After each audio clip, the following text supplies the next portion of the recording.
गणपति बाप्पा मोरया। तो फ्रेंड्स, आज मैं उनका गणेश जी का विसर्जन करने वाली हूँ, जो कि बड़े गणेश जी हैं।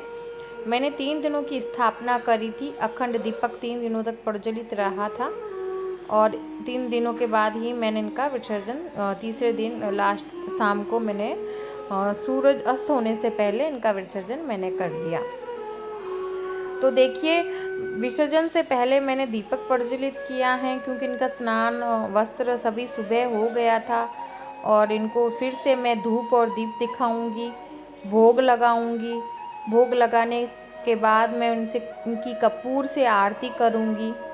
कपूर से आरती करने के बाद में हमें यहाँ पर हाथ में अक्षत और पुष्प लेने हैं और गणेश जी से कहना है, हे गणेश जी, हमसे जो भी आपकी पूजा में भूल चूक हुई है हमें माफ़ कीजिएगा।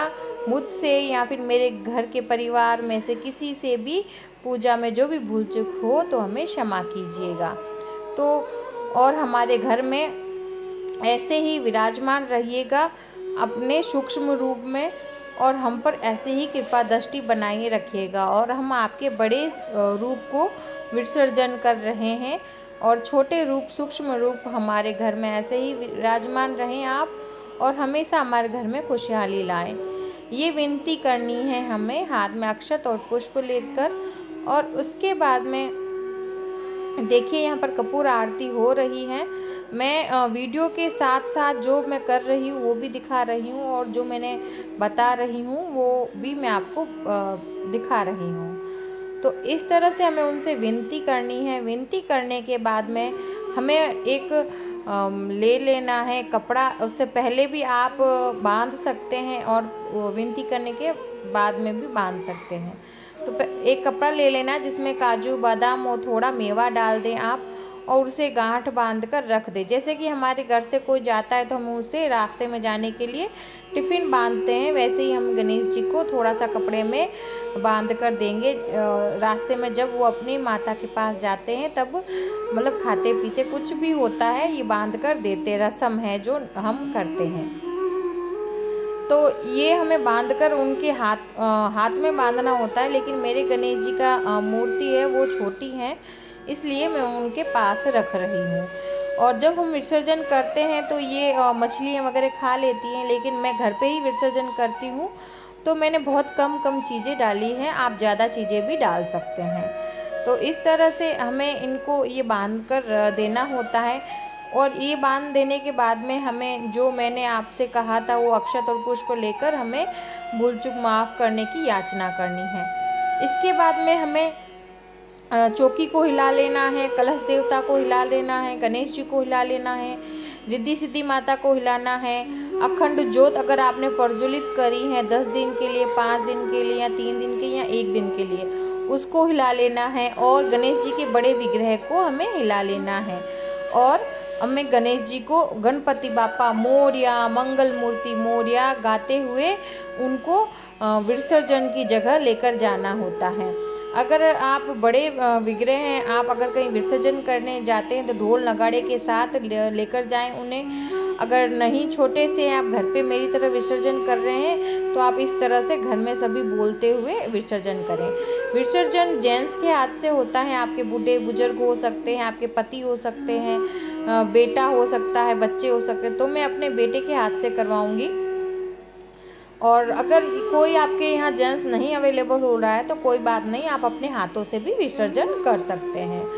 तो मैं बहुत छोटे विग्रह लेकर आई थी, क्योंकि मुझे अच्छा नहीं लगता है कि ना बड़े विग्रह लेकर आते हैं, फिर वो विसर्जन के बाद में हम देखते हैं यहाँ वहाँ रहते हैं, वो सही नहीं लगता है मुझे। मैं छोटे से विग्रह लेकर आई थी और उनका आसानी से विसर्जन हो पाता है। और विसर्जन करने के बाद में जो भी उनका मिट्टी रह जाती है उसको हम पौधे में डाल सकते हैं। वातावरण को भी नुकसान नहीं पहुंचता है और हमारी आस्था भी रह जाती है। तो मैंने विसर्जन छत पे किया था। जल के अंदर गंगा जल डालें, हल्दी कुमकुम डालें, अक्षत डालें, और इसके बाद हमें गणेश जी को 3 डुबकियाँ लगानी है।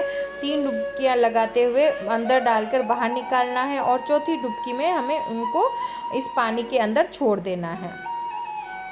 यही रिवाज होता है और यही हमें ऐसे जैसे मैं दिखा रही हूँ वैसे ही करना है। तो ये 1 हो गई, ये 2 हो गई और ये 3 हो गई और अब हमें चौथी में हमें इसके अंदर छोड़ देना है। तो देखिए बच्चों का मन बहुत पवित्र होता है, बच्चों को बुरा लगता है कि हमने गणेश जी को ऐसे क्यों छोड़ दिया। विसर्जन के वक्त तो उन्हें अच्छा लगता है, लेकिन उसके बाद में उन्हें बुरा लगता है।